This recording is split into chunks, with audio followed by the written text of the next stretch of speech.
তো array size বা dimension বের করার জন্য ম্যাথল্যাবে কিছু বিল্ট ইন ফাংশন আছে, এগুলা দেখব। তো প্রথমেই যেই ফাংশনটা সেটা হলো সাইজ ফাংশন। এই সাইজ ফাংশনের মধ্যে আমি যদি কোনো একটা অ্যারে দিই, সেই অ্যারেতে যেটা কলাম এবং যেটা রো আছে সেই সংখ্যাটা আমি আউটপুট পাবো।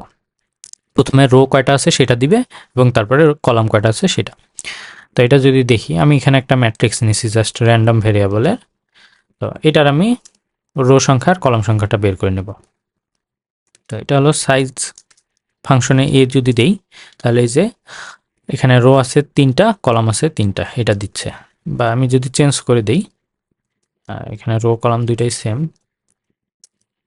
তাহলে এখন রো আছে 4টা, এই যে 4টা রো আর 3টা কলাম, তাহলে 4টা রো দিছে 3টা কলাম দিছে আউটপুট।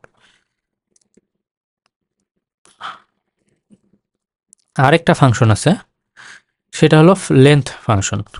লেন্থ ফাংশনটা কি করে, যে একটা অ্যারেতে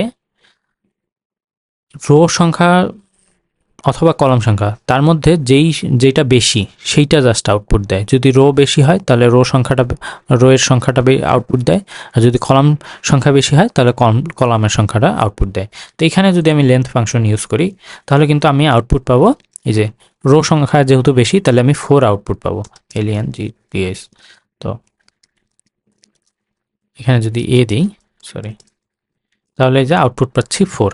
তাহলে আমার কোশ্চেন আসতে পারে যে সাইজ দিয়ে তো আমি দুইটাই পাচ্ছি, তাহলে লেন্থটা কেন?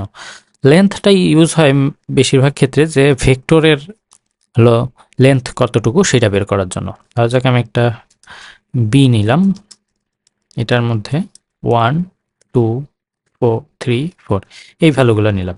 এখন এই ভ্যালুগুলার যদি আমি লেন্থটা বের করতে চাই, সেক্ষেত্রে মানে কয়টা এলিমেন্ট আছে সেটা বের করে নিতে চাই ভেক্টরের ক্ষেত্রে, সেক্ষেত্রে আমার তো রো বা কলাম এই সংখ্যাটার দরকার নেই, আমার জাস্ট লেন্থটা বের করলেই হচ্ছে। সেই জন্য আমি এই ক্ষেত্রে আমি বি দ্বারা লেন্থ দ্বারা বের করে নেব। এখানে বি দিব, লেন্থটা বের করে নিলাম 4টা।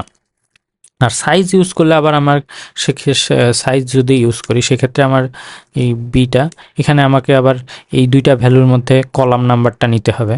আবার এখানে যদি এটা কলাম ভেক্টর থাকে সেক্ষেত্রে আবার রো নাম্বারটা নিতে হবে সাইজ ফাংশন ইউজ করলে, কারণ প্রথমে আসবে 4 তারপরে পরে 1, আর হলো রো ভেক্টর থাকলে আসবে প্রথমে 1 তারপরে 4। ভেক্টরের ক্ষেত্রে লেন্থটা আমি লেন্থ ফাংশন দিয়ে ইউজ করে বের করে নিতে পারি।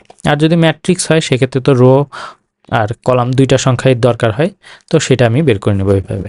তো এখানে তো জাস্ট আমি আউটপুটটা দেখলাম, আউটপুটটা যদি আমি এখানে দুইটা ভ্যারিয়েবলের মধ্যে নেই, রো কলাম সংখ্যা ইকুয়াল সাইজ, এভাবে আমি রো সংখ্যা হলো 4 আর কলাম সংখ্যা 3, এই যে এ অ্যারেতে আছে সেটা এভাবে আমি বের করে নিতে পারি।